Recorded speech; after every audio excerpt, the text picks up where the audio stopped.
Bernard Tapie est mort le 3 octobre 2021, laissant derrière lui un clan éploré. Sa femme Dominique est désormais celle sur laquelle veillent les enfants. Dans les pages d'un hors-série du Parisien, consacré au défunt touche-à-tout du show-business, on découvre un peu plus la place que prenait la seconde épouse de Nanar au sein de la famille. En 1987, Bernard Tapie épouse en seconde noces Dominique Mialet Damiano, une employée de son empire industriel, à Corfou, en Grèce. Une histoire d'amour qui donnera naissance à 2 enfants, Sophie, née en 1987, et Laurent, né en 1974. Elle était très aimante mais stricte, elle ne voulait pas qu'ils se comportent comme des enfants de stars, raconte un proche.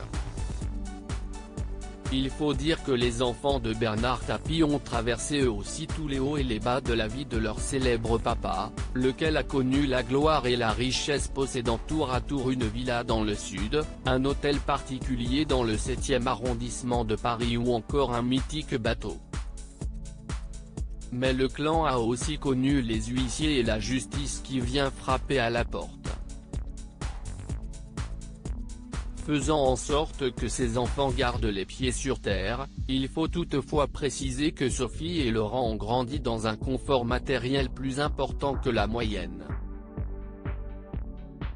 Ainsi, la jeune femme, chanteuse et comédienne, a notamment étudié dans les meilleures écoles en Angleterre et Laurent est lui passé par une école de commerce.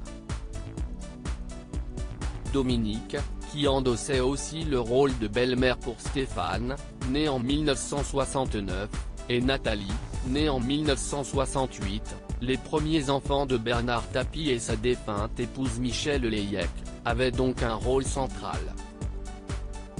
Comme toutes les femmes, je suis le pilier du foyer, avait-elle un jour confié à Paris Match.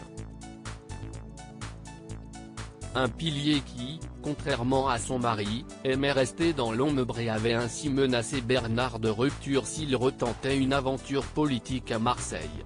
Dominique, qui a récemment été traumatisée par la violente agression dont son défunt mari et elle ont été victimes dans leur résidence secondaire, fera ses adieux à Bernard le 8 octobre lors de ses obsèques dans la cité phocéenne.